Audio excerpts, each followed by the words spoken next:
A second letter to the same person about noetic prayer and the spiritual life.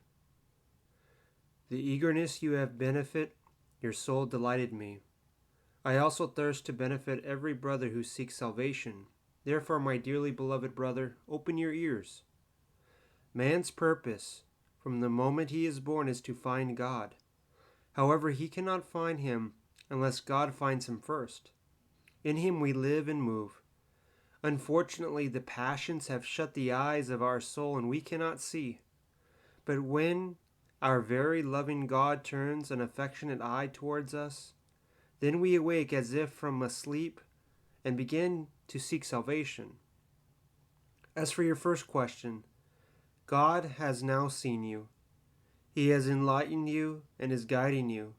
Keep working where you are. Say the prayer incessantly, both orally and noetically. When the tongue gets tired, resume saying it noetically. And when the noose is weighed down, let the tongue begin. Just don't stop. Do many minutania. Keep vigil at night as much as you can. And if a flame is lit in your heart with love towards God, if you seek Hesychast and can no longer remain in the world because the prayer is igniting within you, then write to me and I shall tell you what to do. But if grace does not act like this and your zeal is limited to keeping the commandments of the Lord towards your neighbor, then be at peace as you are, and you will be fine. Do not seek anything more. You will discover the difference between 30, 60, and 100 when you read the Evangelistas. There you will find many more stories that will benefit you greatly. Now then, in response to your other question, the prayer must be said with the inner voice, but since initially the nous is not accustomed to it, it forgets to say the prayer. This is why you say it at times orally and at other times noetically. This happens until the nous gets its fill and grace begins to act within. This action of the grace is the joy and delight you feel within yourself when you say the prayer and you want to say it continuously. So when the nous takes over the prayer and this joy that I am writing about occurs, the prayer will be said unceasingly within you, without any effort on your part. This is called perception of the action of grace, because grace acts without man's volition. He eats, walks, sleeps, awakes, while internally he cries out the prayer continuously, and he has peace and joy. Regarding the hours of prayer, since you are in the world and have various cares, pray whenever you find time, but constantly force yourself so that you do not become negligent. As for theoria, which you asked about, it is difficult there, for it requires absolute stillness. The spiritual life is divided into 3 stages, and grace acts in a person accordingly. The first stage is called purification, during which a person is cleansed. What you have now is called the grace of purification. This form of grace leads one to repentance.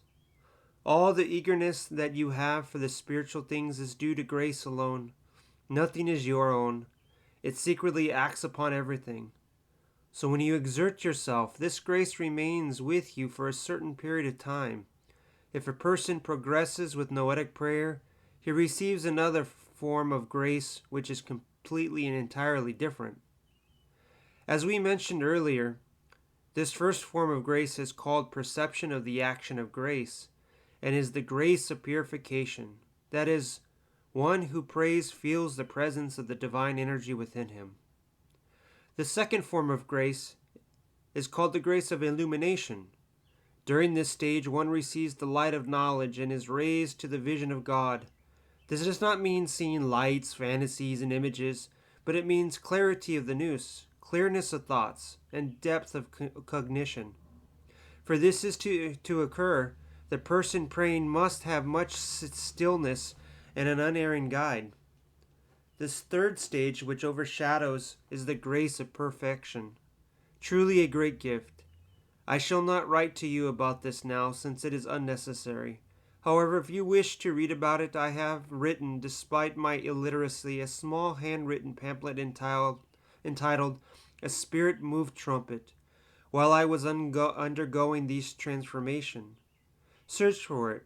Also purchase the book by St. Macarius from Mr. Socanus, as well as the ascetical homilies of St. Isaac the Syrian, and you will greatly benefit. In addition, write to me about any transformation you encounter, and I shall answer you with great eagerness. These days I am constantly writing to those who ask questions. This year people came from Germany solely to learn about Noetic prayer. From as far as America, people write me with much eagerness. There are also many from Paris who are earnestly seeking.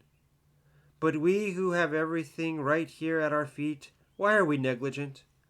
Is it really hard to labor to cry out continuously in the name of Christ so that he may have mercy on us? Furthermore, a sinister notion from the evil one prevails today, that there is a danger of delusion in saying the prayer. On contrary, this is itself a delusion. Whoever desires, let him try it. Once the prayer has acted for a long time, he will feel paradise within him. He will be freed from the passions. He will become a new man. And if he happens to be in the desert, then, oh, there is no telling of the boundaries of the prayer.